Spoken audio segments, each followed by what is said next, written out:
All right, ladies and gentlemen, our next topic, Living Loud, Living Fast, Connections Between Musicians and Motorsports, by Mark Howell from Michigan, a frequent presenter here at our events. Mark, delighted to have you here. It's all yours. Thank you, Bob.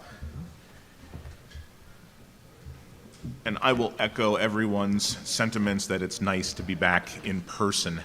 I think we've missed getting together here at the Glen, and it's nice to be enjoying some time together.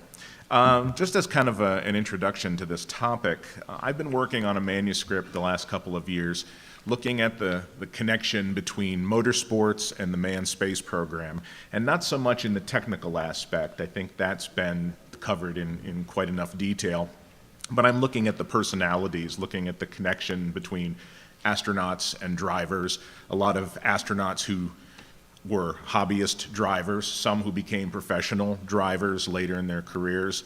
And in doing that research, I stumbled across occasionally names of musicians who sort of fell under the same category as hobbyist racers, or in many cases, actually competitive racers. And so that's where this presentation sort of took shape. And so I will share some of my most recent findings with you.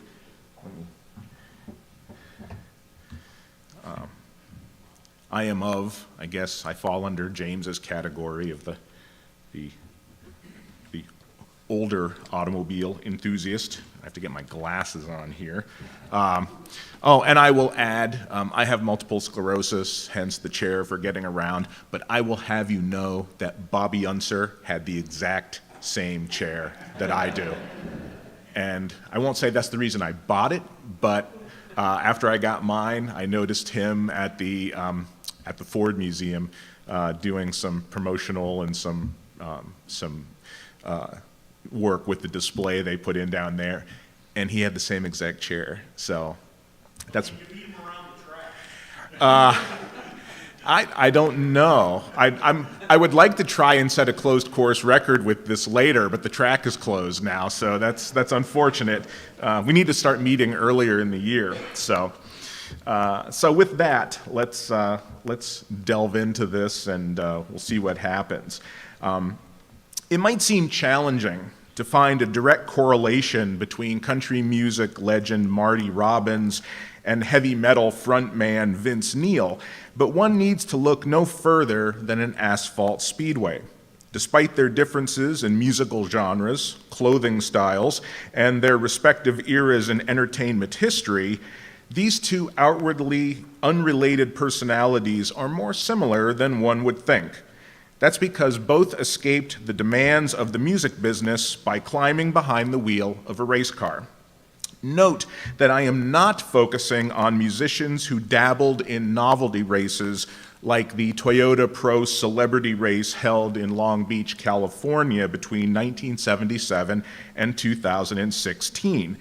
Ted Nugent won the celebrity class in 1983, and Donny Osmond took the celebrity win in 1991, but I am not classifying those events as competitive pro-only races. And this will be the only time you see these two together in a visual, probably ever in your life.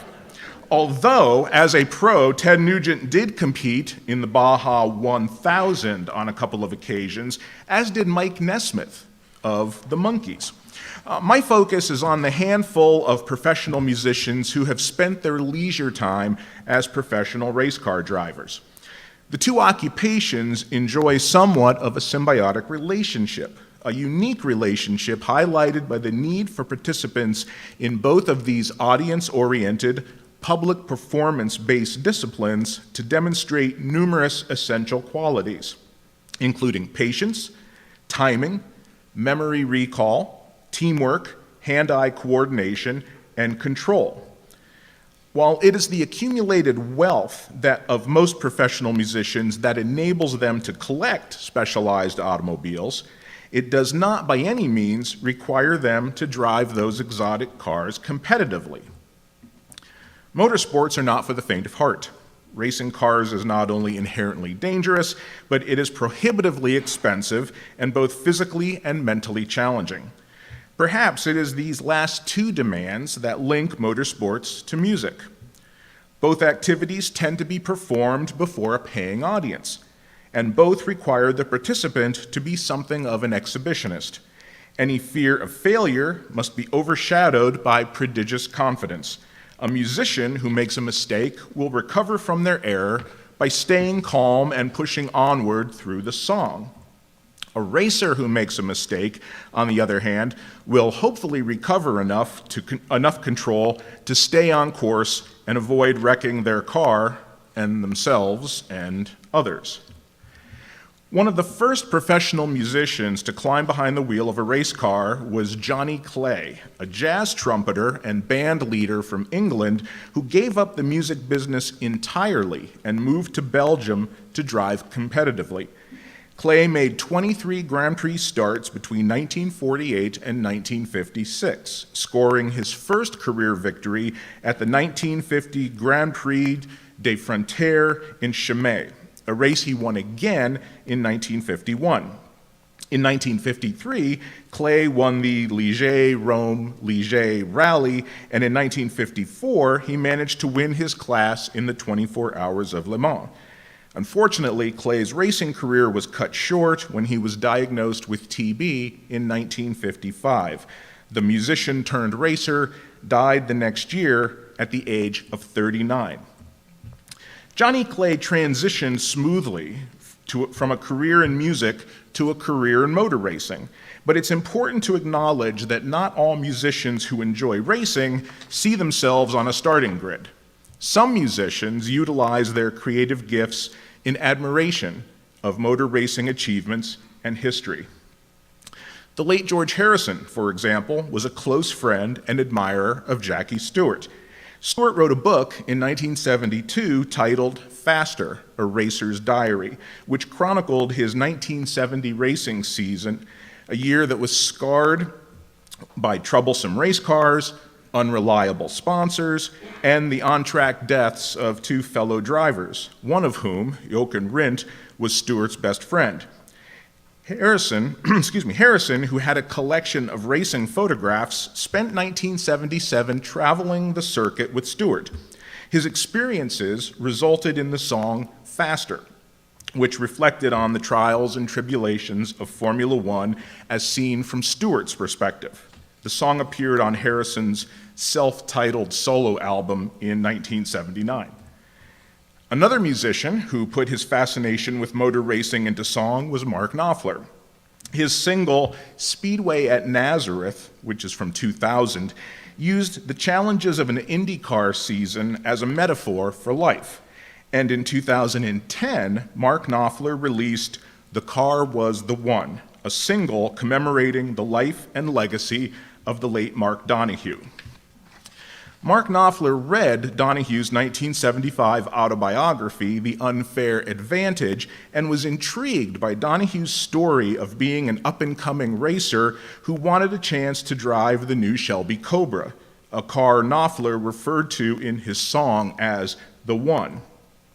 Mark Knopfler borrowed, quote-unquote, Donohue's story from the opening paragraph of Chapter 6. It's located on page 27 of the second edition, published in September of 2000. There's the academic footnote, and used it for the song's lyrics. The song is like the book in that the narrative is from Donohue's perspective. Mark Donohue himself is never mentioned. Knopfler's song, instead, is all about a young driver's admiration of a successful peer, the young driver's desire to win, and the car that helped shape the young driver's career.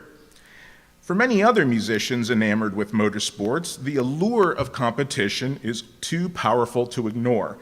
Sadly, for these aspiring champions, ignoring their urges would have been a better course of action. As in the case of Andrew Ridgeley, one half of the famed pop duo Wham. He's on the left in this photograph. After his tenure with the group, Ridgely took his money and his energy and chased his dreams of motor racing glory. He took up residence in Monaco and began racing in Formula 3 competition. Ridgely's overall racing career was pretty much a failure right from the start, enabling the pop star to experience Wham from an entirely different, more literal perspective. Another musician motor racing hopeful was the Grammy-winning singer-songwriter Christopher Cross. The yacht rock icon met Ferrari F1 driver Patrick Tambay while on a European promotional tour.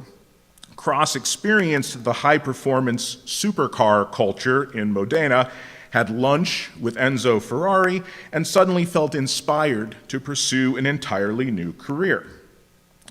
Cross raced Formula Super Vs briefly until he suffered serious injuries in a wreck at Willow Springs Raceway in 1984.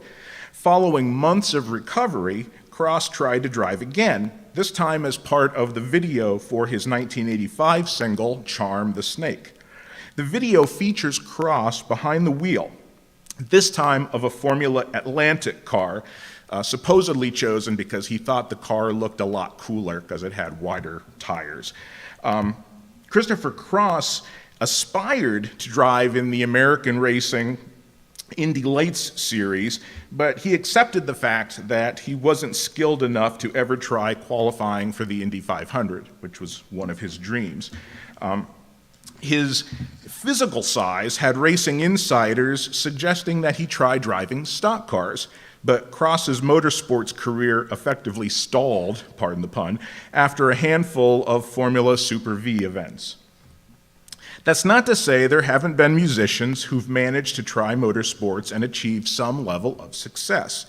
One great example would be Sweden's Carl Edward Tommy Slim Borgud.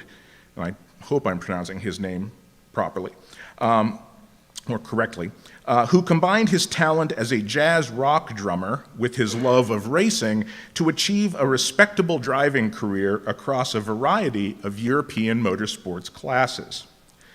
Borgud developed an interest in motor racing as a teenager when he saw Sterling Moss compete in a Formula 2 race in 1959. He bought a Lotus Formula Ford from Dixieland musician and amateur racer Chris Barber, who not only raced his own Lotus, but also owned motorcycle and bicycle teams during the late 1960s. Tommy Borgud began competing regionally. He enrolled in the Jim Russell Racing School and started winning events shortly thereafter. During the 1970s, Borgud matured as a racer and climbed the competitive ladder. In 1972, he finished second in the Swedish Touring Car Championship, and in 1973, he won the Scandinavian Formula Ford Series. His career path led him to Formula 3 in 1976 through 1977, and eventually to Formula 1 in 1981. His first points-paying finish was sixth place in the 1981 British Grand Prix. After his Formula One career ended in 1982 due to team politics, Borgud competed only occasionally until he began racing a Formula 3000 car in 1985. After struggling in Formula 3000, the drummer drove a Ford Sierra to win the 1989 Will Hire 24-hour touring car event.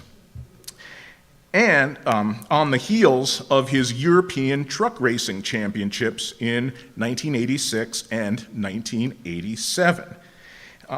In 1994, Slim Borgud won the Nordic Touring Car Championship, and in 1995, he won yet another truck racing title. During his time in F1, Borgud used his ties to the Swedish supergroup ABBA to attract potential sponsors and the media. Borgud played drums in bands like Made in Sweden and Solar Plexus, but he also played on many of ABBA's biggest records. Through his friendship with ABBA, Borgud was able to put the group's name on his Ford-powered ATS Formula One car for free. This method was used by another rock drummer with ties to motorsports. John Bonham, of Led Zeppelin fame, blended his love of cars with his star power to help Kay Griffith's McLaren M8E qualify for a Group 7 race at Silverstone in 1974. Other musicians merged their music money with motorsports as well. The legendary Johnny Hallyday, the French Elvis as he was known, raced in the Paris to Dakar Rally on occasion, and Shane Lynch from the Irish boy band Boyzone found success in both British GT and drifting competition. Each of these efforts was financed solely by the musicians themselves. One act to market itself through automobile racing was the British pop group Atomic Kitten, which formed a professional alliance during the early 2000s with the MG Factory team and the British Touring Car Championships under the banner of Atomic Kitten Motorsports. The group's interest was so high that Jenny Frost, one of the Atomic Kittens, from 2001 through 2004, enrolled in a racing school in hopes of becoming a driver herself. I added this for no reason other than my name is on the window of the car. And I just think that's so totally cool, even though I have no connection to it other than the last name. So anyway, so just humor me. It's just something to make my day. Just like Tommy Borgood and Jenny Frost, other musicians have embraced their interests in motorsports. In 2010, the British jazz trio Curios released an album titled The Other Place. 2 singles on the record, written by pianist and F1 fan Tom Cawley, honored the achievements of fellow Brit Jenson Button. One cut was titled Belief, and the other 2009 World Champion. Previous works by Curios have also commemorated Button's motor racing exploits. Nick Mason, another Brit and the drummer for Pink Floyd, is widely recognized for his vast collection of historic racing cars, vehicles he continues to drive in vintage celebrations like the annual Goodwood Festival of Speed that we've already talked about. And Brian Johnson, the lead singer for AC/DC, owns an eclectic assortment of exotic high-performance race cars that he also occasionally enters in vintage competitions. Yet another musician who made a name for himself as a racer was Dick Smothers. Smothers earned a reputation as a versatile driver while playing concert tours and performing on national television. Even as the Smothers Brothers Comedy Hour was denounced by conservatives for its criticism of American politics and the Vietnam War, Dick Smothers was racing all sorts of high-performance vehicles, including SCCA Formula Vs, NHRA dragsters, and endurance-type sports cars. Smothers raced Porsches at Sebring and co-drove Chevrolet Corvettes at the 24 Hours of Le Mans. In the 1980s, Pennsylvania native John Oates of Hall & Oates, he's the one with the mustache in this picture, enjoyed a second career in motorsports.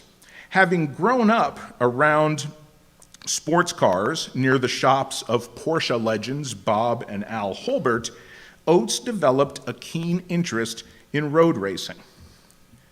John Oates started out racing go-karts on Long Island during the late 1970s, then learned to drive Formula Fords while on tour in Europe. Upon his return to the United States, he attended the Bertle Roos Driving School at Pocono Raceway as a classmate of the late John Andretti.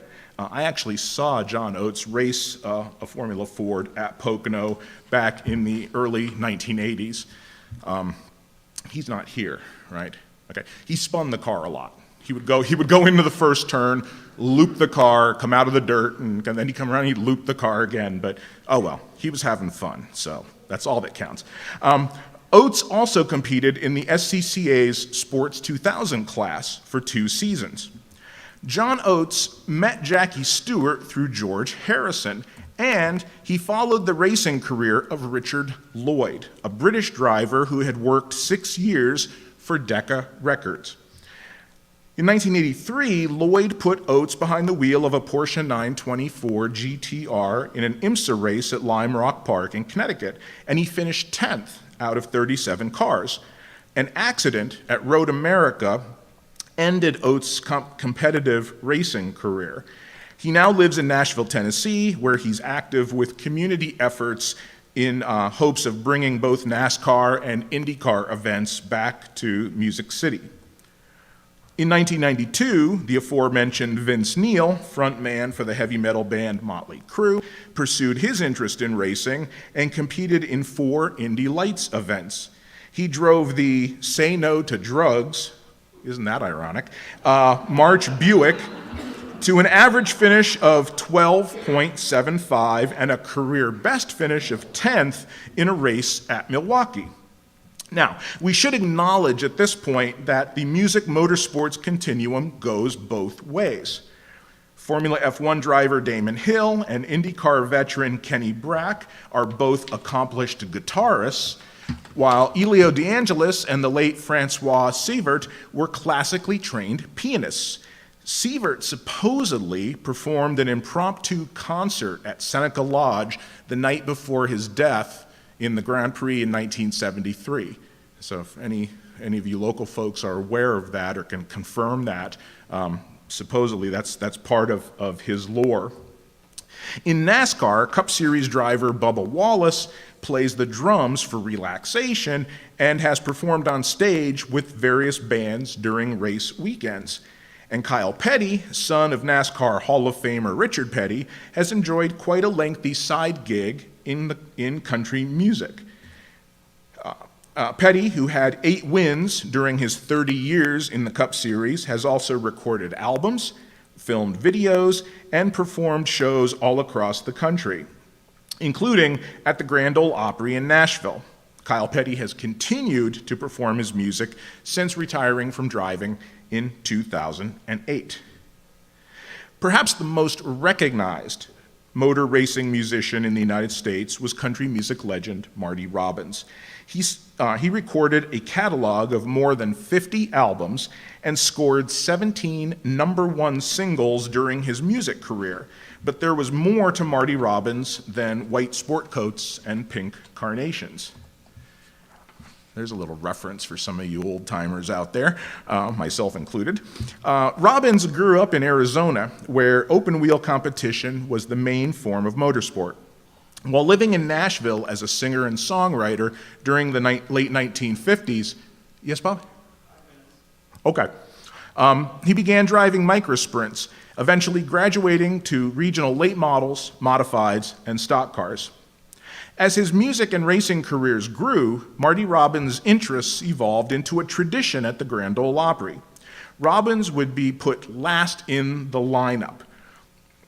That enabled him to race at Nashville Fairgrounds Speedway, then, when he was done, run over to the Ryman Auditorium to play the final set at the Opry. Marty Robbins drove 35 Grand National or Cup Series events between 1966 and 1982. His Magenta and Chartreuse Dodges, although he also drove Plymouths and Fords, Chevrolets and Buicks, were hard to miss. Robbins tended to find a car roughly as fast as his own and follow that driver throughout the race. During his Grand National career, Marty Robbins scored 1 top 5 and 6 top 10s and led a total of 3 laps. But that's not to say he didn't get significant attention for his on-track exploits. At Talladega Superspeedway in 1972, Robbins thrilled the crowd by passing cars all afternoon, turning laps quicker than all the other drivers. After getting up to 4th place, Robbins suddenly quit. He was going to be named Rookie of the Race when he suggested that NASCAR officials take a closer look at his Dodge. They discovered that Robbins had removed the legally mandated restrictor plates from his car's engine, which led to his immediate disqualification. When asked why he cheated, Marty Robbins said that he, quote, just wanted to see what it was like to run up front for once, end quote. And on lap 3 of the National 500 at Charlotte in 1974, Marty Robbins purposely drove his Dodge into the retaining wall at about 160 miles an hour when he came up on Richard Childress's number 3 Chevrolet sitting broadside across the track. Robbins suffered multiple injuries, including a black eye and cuts to his nose and forehead in the mishap. Took 32 stitches to patch him up. But it's widely believed his actions saved Childress's life. Given such reasoning, it's been suggested that Marty was personally responsible for Dale Earnhardt's Hall of Fame career at Richard Childress Racing. Marty Robbins drove his last race at Atlanta in the fall of 1982. On December 8th, Robbins died following his fourth heart attack. He was 57 years old. When news of his passing was announced, Marty Robbins was remembered as an award-winning musician and songwriter, but he was visually depicted in the media as a NASCAR Cup Series driver. The connections between music and motorsports are many. Both pursuits epitomize the spirit of show business. Both require highly focused concentration and impeccable coordination. Above all, both activities challenge participants to push beyond expected limits. In motorsports, just like in music, success is measured by one's ability to transcend supposed or expected norms. Being a musician means being a student of technique, tradition, and the benefits of practice. The same can be said of racing. Performance in both endeavors is measured by the quality of your achievements. And with that, I thank you for your time and your attention.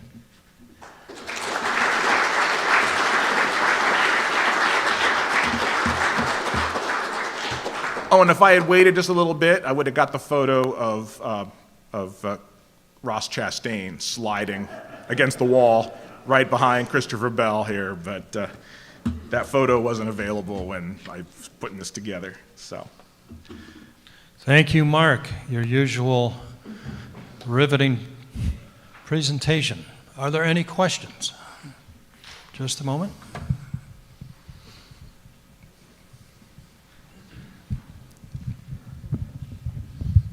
Do you have any interest in record album covers that depict automobiles? Because when I get home, I'm going to go through my collection and pull out every one that has an automobile on the cover. Well, Marty Robbins had at least two albums. He has one for his album Devil Woman, where on the cover it's his modified, which he called affectionately Devil Woman. So it's a nice picture of his car kind of in profile. And then in a later album, he put a picture of his, I think it was one of the 72 Dodges that he has on the cover of that, sort of as a commemorative kind of a thing. Yeah, I'm looking for all kinds of stuff. Like the Curios album, that has nothing really to do with any of the songs. It's just a cool photo of, they think maybe that was Jensen Button behind the wheel of that sports car there for that jazz album cover. But yeah, this has taken a life of its own, so I'm always looking. So yeah, if you find anything, I'll give you my email. You can send me the images and the publication credit that you want, and go with that. So yeah. Hard not to get into this subject without thinking about the Beach Boys as well. I mean, they basically made a whole kind of a career out of the California car culture with 409 and Little Old Lady and et cetera, et cetera. Right. It's fascinating because they... Well, and I came across them. I was at one point in this research, I came across some information about the Smothers Brothers and the Beach Boys co-sponsored an NHRA Top Fuel dragster back in the late 60s. And I thought, this is really interesting to have these two bands that are so, kind of, sort of at the peak of popular culture coming together to co-sponsor a car. It turned out that neither group had anything to do with the team. It was people within the team who had very, very limited connections, like, they knew the cousin of a brother of somebody who was a part of the record label, and they thought, wouldn't this be cool to put these two bands on the car? And there are tons of photos and there's tons of information, but neither group will take credit for saying, yes, we sponsored that car. It was just kind of a sort of a vanity project. I don't think the Beach Boys had anything to do with racing either. I mean, they were surfing and other things like that. But Right. still, there was that California car culture that they were promoting very much and connecting to. So that was Definitely, kind of nice. definitely. And primarily drag racing culture. Time for one more. Buzz? We'll make this quick. Okay, the very first Cup Series road race took place in 1954 at Linden, New Jersey airport. And there was a guy you'll see on the race results named Jay Christopher that was one of the finishers. Well, Jay Christopher wasn't his real name. His real name was Conrad Janis. And if you remember the Mork and Mindy TV show, he was the bald-headed guy that played Mindy's father. And he was also a jazz musician out of New York City. That's right. He was a musician. Yeah, and if he had used his real name, he would have lost his amateur standing with his race car club. So he went ahead and he ran that one race, and I was able to track him down, and I asked him about it. He said, oh yeah, he said, that was quite an experience for me because we were gentlemen racers, and those NASCAR guys were a bunch of ruffians. Now, and where did he finish? Do you know? He finished like 27th or something. He only lasted a handful of laps, and he had his little XK120, and he was really afraid he was going to get it dinged up, so he pulled in. But they ran, half the field was sports cars, and half the field was the stock cars. Okay, yeah. Yeah, those.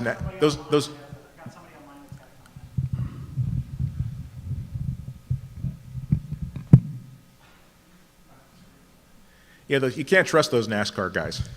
They'll stuff you in the fence as soon as they get a chance to.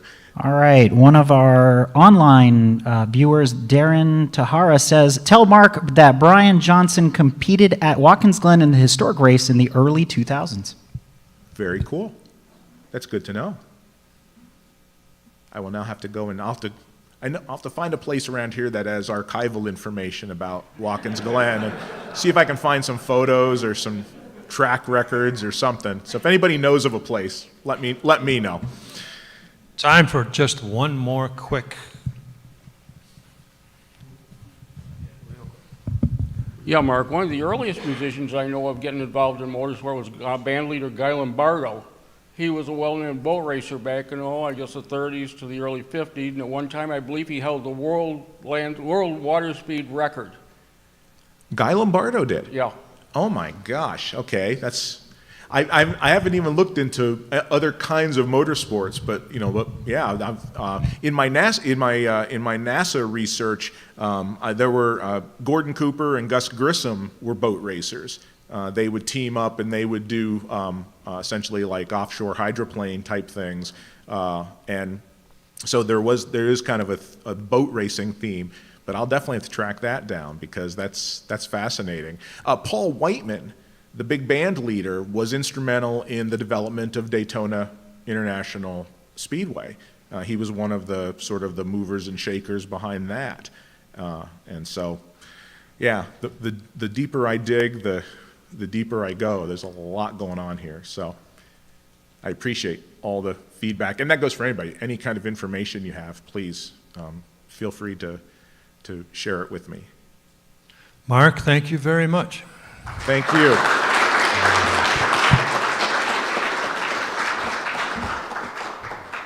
Folks,